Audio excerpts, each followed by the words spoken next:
The two top sides met at Claremont Oval for the second semi-final of 2012. The early premiers, Claremont, were favourites going into the match. Swan Districts were always going to give them a lot of opposition, but it was the Tigers who got out of the blocks brilliantly, probably smarting from the defeat a couple of weeks ago at Bassendean Oval when Swans got the better of them. But they kicked 7 goals in the first quarter, did Claremont, and really dominated the term, keeping Swans to just 1 goal. It was a remarkable performance by Claremont. They controlled the match pretty well throughout the first quarter. Swan Districts certainly tried very, very hard. The conditions were warm. Tony Knott was on the lead, and Wade Toomey kicking the ball deep into the forward line to Ash Hansen, who missed last week with injury but was a very valuable inclusion this afternoon. When you need to kick accurately, you can count on Ash Hansen. He kicked 3 goals for the afternoon. Dale Garlett, number 44, a little clever kick there to Sean Hildebrand, and then Newman for Swan Districts steadied and kicked a goal to keep Swan Districts within touch.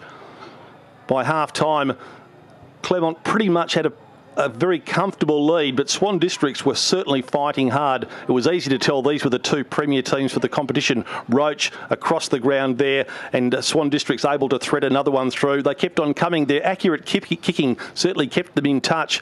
At 3/4 time, it was only 11 points the difference. Ash Hansen kept on running into open goals, contributing further down the ground. There, a clever hand pass to Dale Garlett, who kicked 3 goals for Swan Districts, and that was one of the goals of the afternoon, keeping Swan Districts alive. But the class of the Tigers was eventually too much for Swan Districts.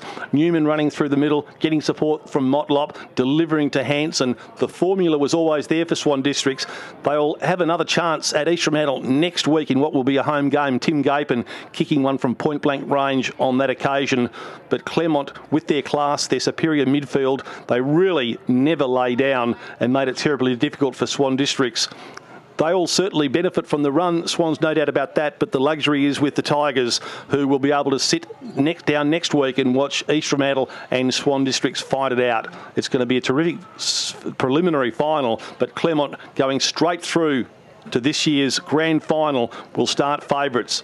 McGovern combining with Walton, a late goal, and Claremont home. You can see the final score there. The Tigers, who led throughout, 17 goals, 16, 118 points, defeating a gallant Swan Districts 14-86.